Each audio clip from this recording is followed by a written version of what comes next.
At President Trump's rally in Tampa last week, a familiar face made it back in the national news. Maurice Simonet, also known as Michael the Black Man, was front and center in a crowd hurling invective at CNN reporter Jim Acosta, waving a "Blacks for Trump" sign. Simonet has been a regular at Trump rallies all over Florida, and as far away as Arizona. Just last month, he popped up at the U.S. border to appear in a video with disgraced sheriff-turned-pardoned Senate candidate Joe Arpaio. All that national exposure raises an obvious question: who is paying the bills for Simonet, a former member of Miami's murderous Yahweh Ben Yahweh cult, to represent Blacks for Trump at Trump rallies? Since Blacks for Trump isn't a registered political organization with the Florida Division of Elections or the Federal Election Commission, there are no public records of any donations funding the group's operations. It seems unlikely Simonet is fronting the cash for his travel himself because he filed for bankruptcy this past May. In federal court records, he reports that he's unemployed, generates no income, and has $0 in the bank. He also says 4 banks have staked claims on $2.9 million worth of property around Dade County, so how is he getting to Arizona and Tampa to stand behind Trump on national TV? Reached on his cell phone, Simonet declined to discuss his group's financing. "You guys are horrible racists," he said.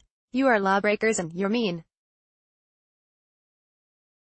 God is going to punish you horribly." Throughout the 80s, Simonet, then known as Maurice Woodside, was a devoted follower of Yahweh Ben Yahweh, a charismatic preacher who wore white robes and called himself the Messiah.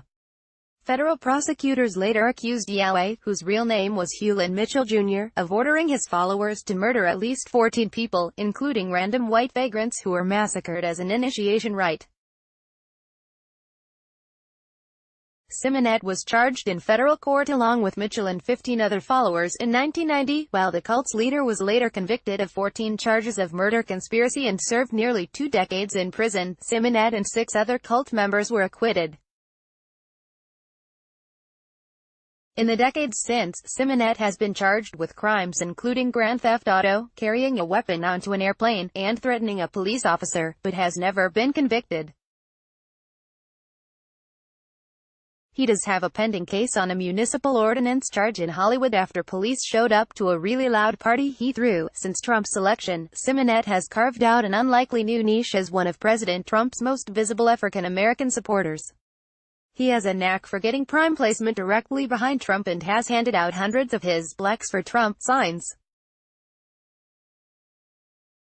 They advertise his website, which is full of conspiracy theories about Cherokees running the U.S.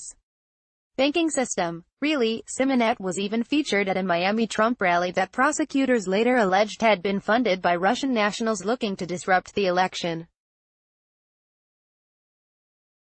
Simonet filed for Chapter 7 bankruptcy on May 16, listing Washington Mutual, Homecomings Financial, HSBC Bank, and IndyMac Bank as his creditors. Each institution laid claim to one of 4 houses. 3 are in North Miami-Dade County, and 1 is near Kendall. In court docs, his only listed assets are clothing, watches, various household items, and a pool table. He does say that his live-in girlfriend, whom he doesn't identify by name, provides him with $2,000 per month. Could that money from his significant other cover Blacks for Trump's various trips around the country to support the president on TV? Simonet wouldn't discuss that with a New Times reporter. Instead, he spoke at length about his belief that the banking system is corrupt. He added that Trump being the president is the greatest blessing we have ever had. In his bankruptcy case, he's repeated those allegations about the banking system being crooked to Judge Laurel M. Isakov. He's also repeatedly sought to change hearings that overlapped with Trump events. Simonet suggested the scheduling conflicts are a sinister plot to keep him away from the spotlight at Trump rallies. Creditors know that I have a rally in Arizona on July 25 and deliberately set the hearing on that date to cause me and my musical band to miss the performance in the rally with the bus we rented, he wrote in a motion filed the same morning as the Phoenix rally. The creditors overheard that at the house we are disputing. and set that hearing on the same date just to harm me. That motion was denied, as was another he filed on July 30th, just before Trump's Tampa rally. As founder of Blacks for Trump, I have rented vans to go to Trump's rally. We need to make the country aware how the banks, foreigners from the East, are illegally taking white and black people's houses away.